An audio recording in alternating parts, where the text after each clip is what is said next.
Policing की व्यवस्था की गई है, उससे काशी अपने आप को बदलता हुआ महसूस करती है। साइबेरिया के पक्षी आपको स्पष्ट रूप से दिखाई दे रहे हैं यहाँ पर काशी की इस यात्रा में। और ये यात्रा एक बहुत ही अद्भुत यात्रा, काशी के कायाकल्प की यात्रा, और इसमें स्पष्ट तौर पर मुझे फिर से वो गति दिखाई दे रही है, फिर से वो शक्ति दिखाई दे रही है, और फिर से उसी गति शक्ति का जिक्र बार बार जहन में आता है कि बुनियादी ढांचे को फोकस करते हुए सरकार ने जो 111 लाख करोड़ रुपए की जो परियोजनाएं नेशनल इंफ्रास्ट्रक्चर पाइपलाइन के तहत बनाने का प्रस्ताव रखा है, उसमें काशी के स्मार्ट सिटी परियोजना भी एक बहुत ही महत्वपूर्ण हिस्सा है।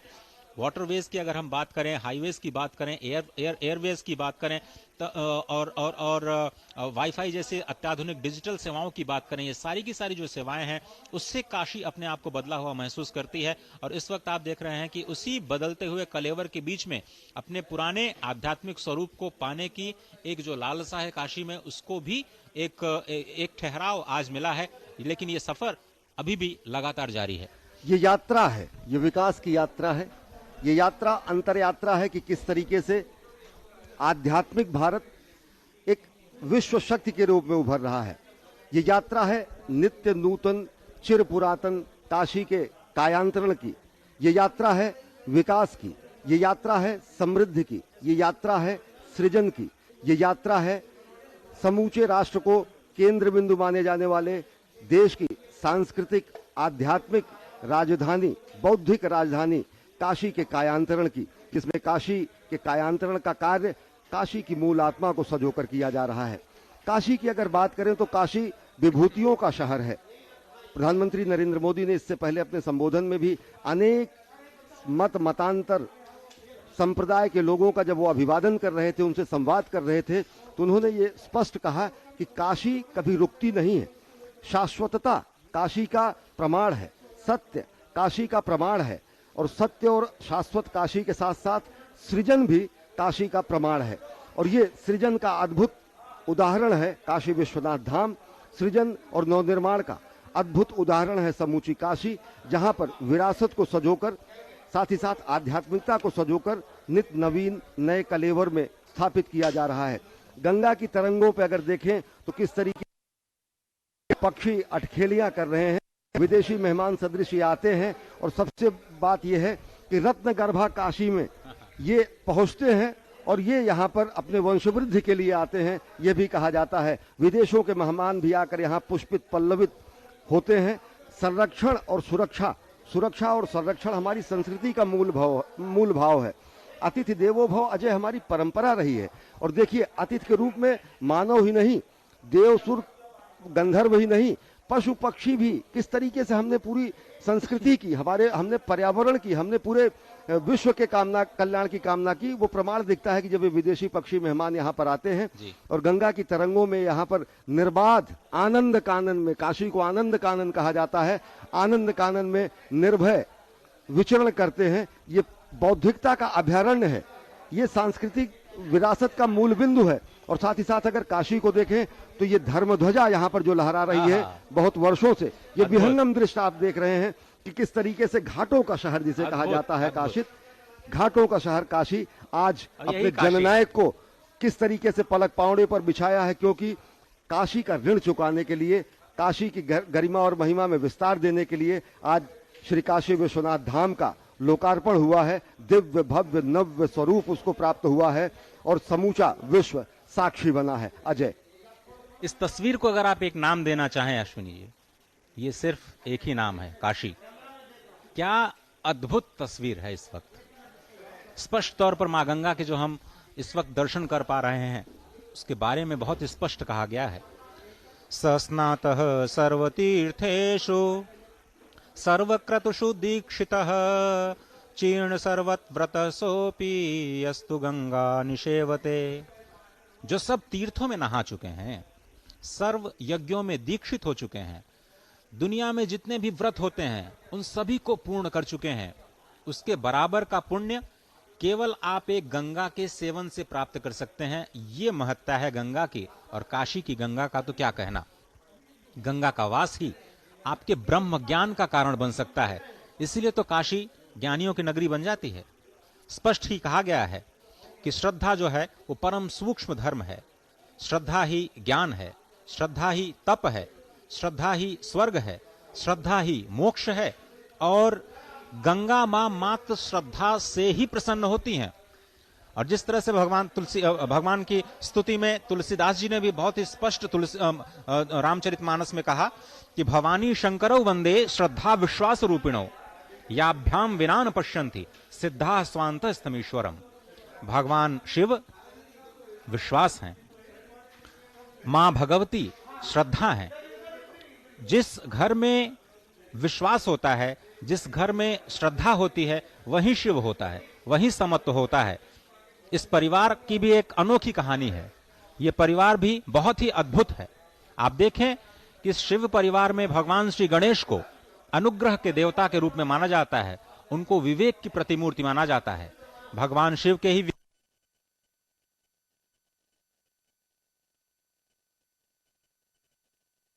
समझें कि जिस परिवार में श्रद्धा के रूप में मां भगवती, विश्वास के रूप में महादेव, विवेक के रूप में भगवान श्री गणेश और पुरुषार्थ के रूप में भगवान श्री स्कंद यानी जो कार्तिकेय हैं उनका निवास हो, तो एक साथ ही इस परिवार में शुभ लाभ और समत्व आ जाता है।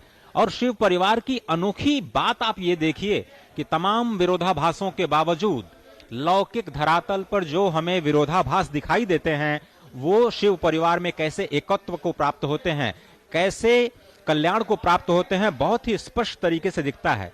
क्योंकि लौकिक धरा पर हम कभी भी जो मूषक है और सर्प है उसमें कभी भी हम दोस्ती नहीं देखते हैं, लेकिन शिव परिवार में ये दोनों ही एक हैं।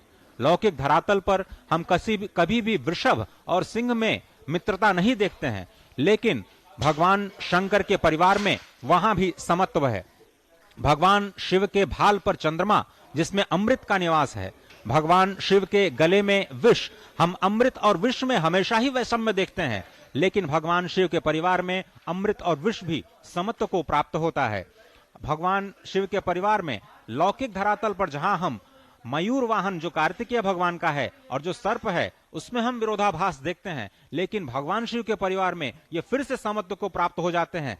पूरे सृष्टि में केवल शिव परिवार ही एक ऐसा है जो समत्व की ओर आपको लेकर के जाता है, कल्याण की ओर लेकर के जाता है। एक बार फिर से भगवान शिव का जो स्वरूप है, जो कि विश्वास का स्वरूप है, भगवान भगवती जो कि श्रद्धा की स्वरूपणी है, भगवान गणेश जो अनुग्रह के रूप हैं, विवेक के रूप हैं, भगवान श्री स्कंद जो कार्तिकेय के रूप में है, वहां अगर सब ये हों, एक साथ हों और इस परिवार में हों, पूरी दुनिया को भारत परिवार कहता है। अगर ये सारे गुण एक बार इस पूरी धरा में फिर से अवतरित हो जाएं, इस पूरी धरा को काशी बनने से कोई रोक नहीं सकता, मोक्षदायिनी काशी खंड बनने से कोई रोक नहीं सकता है। निश्चित ये विहंगम दृश्य काशी को व्याख्यायित करते हैं, ये विहंगम दृश्य भारत को व्याख्यायित करते हैं, ये विहंगम दृश्य समूची सनातन संस्कृति को व्याख्यायित करते हैं, ये विहंगम दृश्य सहकार को स्थापित करते हैं, सायुज्य को स्थापित करते हैं, समन्वय को स्थापित करते हैं, सनातन संस्कृति के समभाव को स्थापित करते हैं, मम भाव को स्थापित करते हैं। किस तरीके से इस समय प्रधानमंत्री जी के अलकनंदा क्रूज के ऊपर पक्षियों का निर्भय विचरण हो रहा है, आनंद कानन की जो संकल्पना थी वो साकार होती दिख रही है, क्योंकि बाबा के धाम का पुनर्विस्तार हुआ है, पुनर्निर्माण हुआ है, काशी विश्वनाथ धाम का लोकार्पण हुआ है और घाटों के किनारे आप देखिए कि हजारों की संख्या में लोग इस समय मौजूद हैं। प्रधानमंत्री नरेंद्र मोदी की अपने जननायक की एक झलक पाने के लिए, उनको एक बार देखने के लिए, और सबसे बड़ी बात यह है कि जनता जनार्दन का अभिवादन स्वीकार करते हुए मां गंगा की गोद में कल कल छल छल कल कल निनाद करती गंगा के गोद में इस समय प्रधानमंत्री नरेंद्र मोदी धीरे धीरे रविदास घाट की तरफ बढ़ रहे हैं।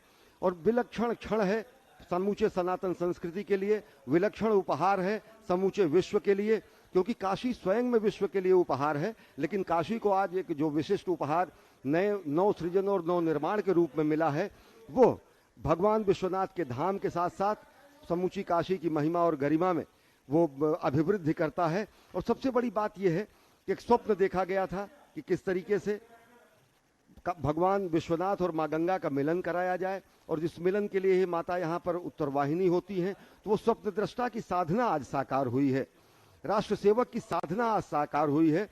कर्मयोगी ने आज आदियोगी को कार्यांजलि दी है। भारत भारतीयता के ध्वजवाहक के रूप में प्रधानमंत्री नरेंद्र मोदी विश्व को वसुधैव कुटुंबकम का जो मंत्र है, अनेक वैश्विक मंचों पर वो उसका उद्घोष करते रहते हैं और उसकी एक छटा, एक प्रभा इस समय में पूरा विश्व देख रहा है कि किस तरीके से सहकार, समभाव, ममभाव और साथ ही साथ समन्वय और सह अस्तित्व, इस